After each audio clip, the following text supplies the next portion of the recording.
I was 8 the first time I heard someone in my family say it like a warning. Don't follow the lights, and if something laughs at you from the trees, you go back inside and shut the door.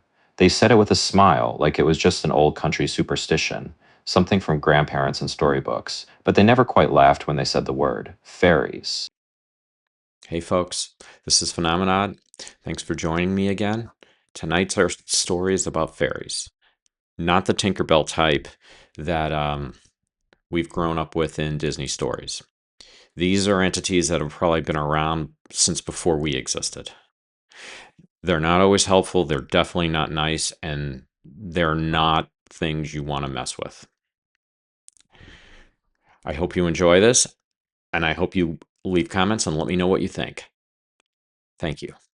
Not the ones on greeting cards, not tiny girls with glitter wings, the other ones, the ones you don't name out loud at night. Out in the darker corners of Irish and British folklore, they were closer to a second set of neighbors, older, stranger, and not particularly interested in human feelings. They stole food, they twisted paths, they took people who didn't know the rules, and sometimes they sent something back in their place. For a long time, I thought that was all it was. Folklore. Stories until you start noticing the people who talk about them like they're describing an accident that really happened. They don't call them fairies half the time.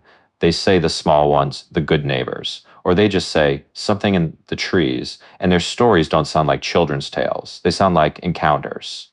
In one modern account, a woman and her sister are sitting together on an ordinary afternoon when something appears in the room with them. Not a ghost, not a man, a being, small, wrong, like something that squeezed itself into the shape of a person and didn't quite get it right. Both sisters see it at the same time. They describe the same details, the same noise, even the same feeling, not terror exactly, not at first, but a blank, neutral sensation, like their emotions have been slightly turned down. That's one of the things people say about them over and over again. It's not just what you see, it's the way the air changes. Time feels soft, sound gets thick. You know the moment is wrong, but the fear takes a second to arrive, and by the time it does, the thing is already backing away, or smiling, or gone. That's the modern version of a very old pattern.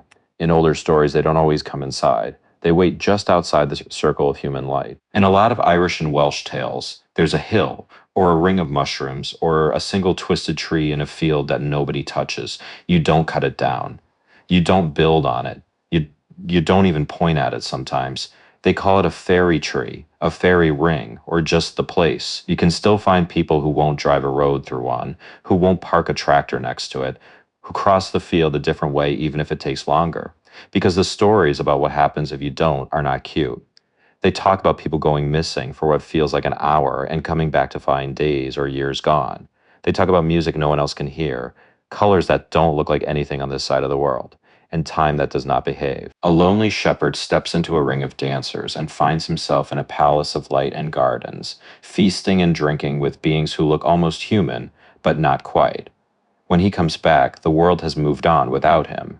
That's one of the main motifs in these stories, time distortion. You think you've left for a night. You return to a century, it's tempting to write that off as symbolism. But then you hear hikers and rural families quietly talking about missing hours after strange lights or music in the woods. You see people trying to map old fairy patterns onto modern missing person clusters, like something is still using the same tricks in different centuries. And then there are the stories that stay closer to home, the ones about babies, changelings. According to older European folklore, a changeling is what you get when something comes into your house, takes your child, and leaves another being in its place. Sometimes it's described as one of their own, old, sick, or unwanted, palmed off on humans like a defective gift. Sometimes it's something else entirely just wrong. Parents would say the child cried differently, looked at them with eyes that seemed too old, didn't grow the way they should, didn't respond the way the real child used to. So they'd start testing it, boiling eggshells to shock it into speech, leaving it near the fire, trying to force whatever was inside to reveal itself. On paper, it's folklore. Behind that, it's darker. Because we know now that some of those changelings were probably children with disabilities, illnesses, or simply personalities that didn't fit what was expected. There are real crime cases where people used fairy belief as a way to justify brutal acts. The story of Bridget Cleary in 1895 is one of the most infamous. A woman in Ireland burned to death by her husband, who insisted the real Bridget had been taken and replaced. That's one of the scariest things about fairies. not just what they are in the stories, but what people are willing to do when they believe those stories are real. The line between folklore and reality gets messy fast.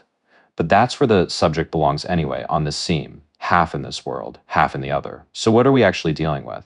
For some people, the answer is simple: nothing supernatural at all. Fairies are a cultural survival, old stories used to explain illness, vanishings, and strange experiences before science or mental health language existed. In that view, they're metaphors wrapped around real human fears: losing a child, getting lost, breaking social rules, wandering too far from home. Others see them as psychological, not in the you're imagining it sense, but as symbols rising up from somewhere deep in the mind. Think of Jung's idea that myths and fairy tales are expressions of archetypes, patterns in the psyche that show themselves as figures and beings.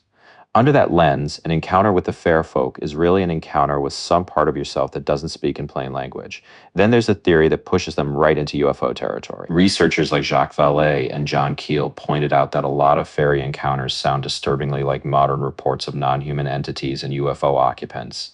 Time distortion, paralysis, being led or taken to bright, otherworldly places, strange beings interested in human bodies, children, or reproductive stories. The idea here isn't that fairies were just aliens all along in spaceships. It's that both might be different masks on the same underlying phenomenon, something ultra-terrestrial or interdimensional, living alongside us, changing costume as human culture changes. In one century, they appear as the fair folk, in another, as gray aliens. Same tricks, same missing time, different branding, and there's one more possibility people whisper about: that they're exactly what the stories always said they were. Neighbors, a hidden commonwealth. A second ecology of minds living in places we don't fully understand. Behind the tree line, under the hill, on the other side of whatever thin barrier separates our world from the other world. Not demons, not angels, not friendly, but not entirely uninterested in us either. None of these theories cancel the others out.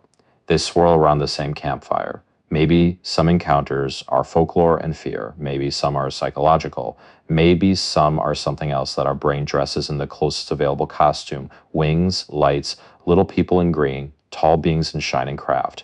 Whatever the explanation, they leave the same fingerprint. Lights where there shouldn't be lights, missing hours. Rules you're warned not to break even if no one can tell you why. Modern witnesses don't usually talk about wings and wands. They talk about small figures at the edge of the road. Human-sized shapes in hedgerows with faces that don't look quite finished. Something crouched on a wall watching them with flat, insect-like focus. They talk about glowing forms on horseback seen once and then never again. About people in the woods whose clothes are 40 years out of date. About voices that call their name from behind a tree when no one is there.